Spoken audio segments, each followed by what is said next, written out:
And welcome into this video. Today I want to show you round 5 of the European Youth Chess Championship.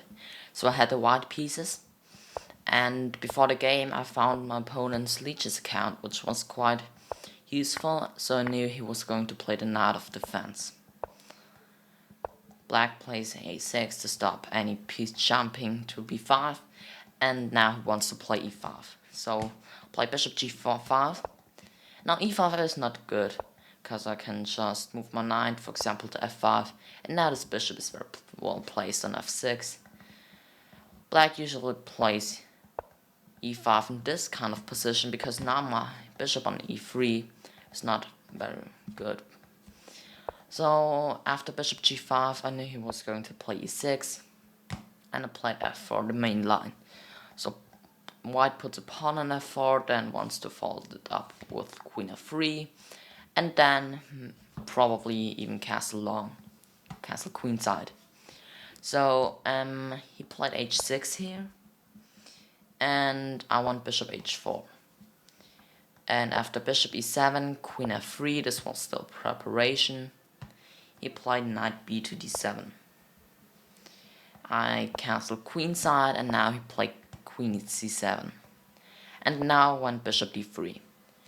And this I still knew because he had a Lichess game here, and I hoped for the move b5, which happened in the game because he played it in his Lichess game. And that's why you should analyze your games, even your online games, because if he would have analyzed this game, he would have known that b5 is a bad move. Actually, it's losing. So what? G5 is better.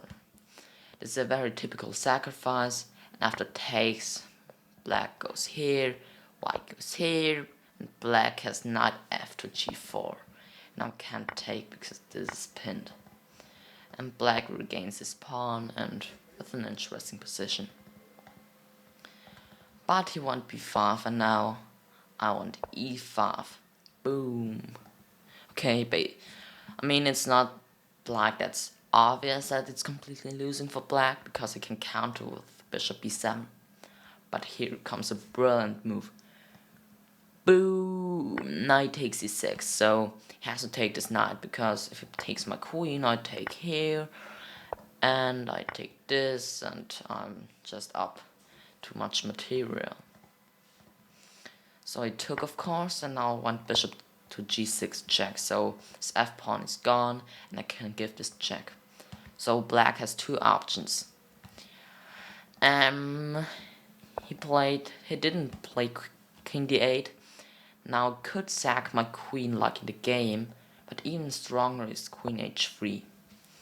And for example, if it takes, I've got queen takes e6, and this position is falling apart. He went king f8, and now I sacrificed my queen to get two minor pieces, but also he can't stop my promotion. He went knight f6, forcing me to give up my bishop, and now made a new queen.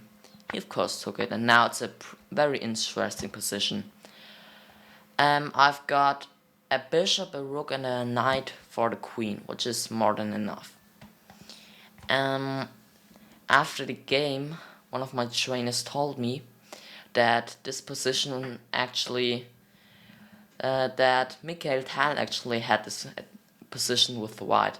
And after d5, which also happened in my game, he played better. Like, he played f5 and gave up this pawn. But now after bishop d7, I can play rook e1, and white is completely winning. I didn't see this during the game, so I just defended this pawn with knight e2.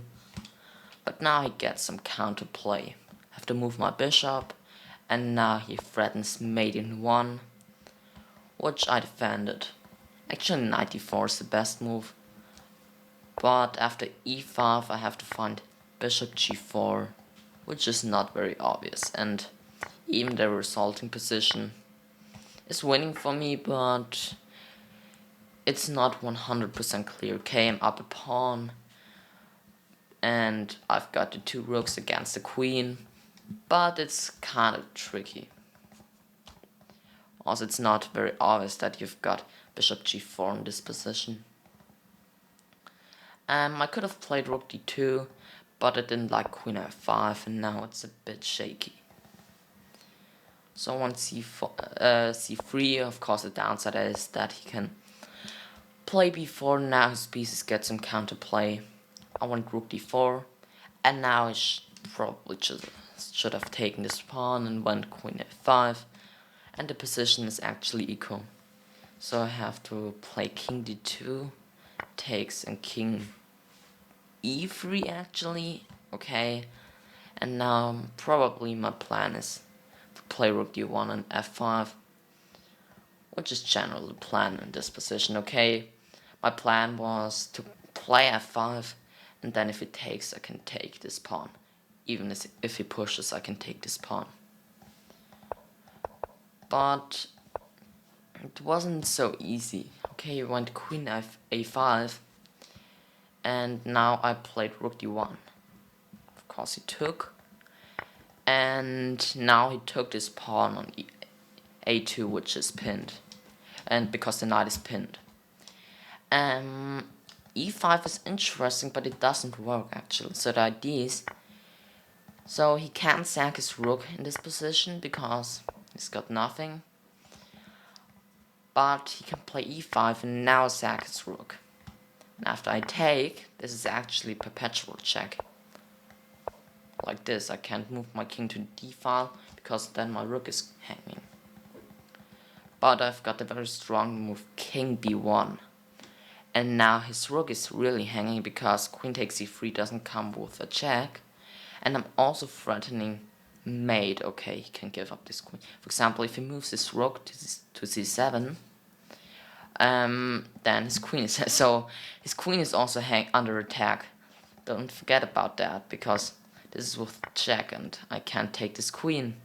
But now his queen is hanging, and if he moves his queen, let's say to b4, this is actually checkmate. So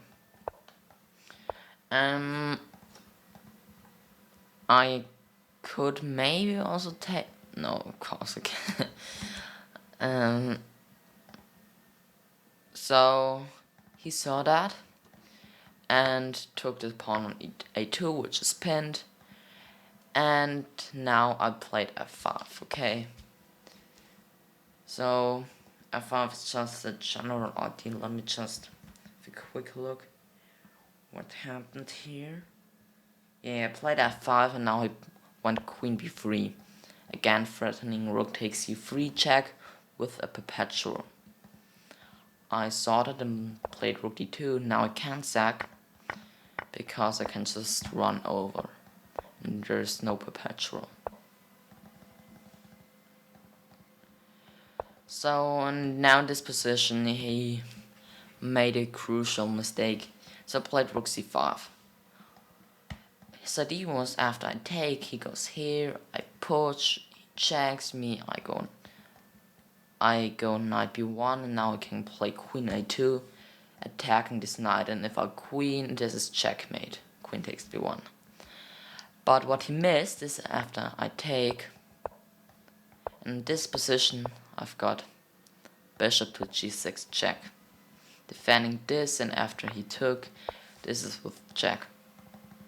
Actually, king c2 also wins, but it's not that easy like bishop g6 check, okay.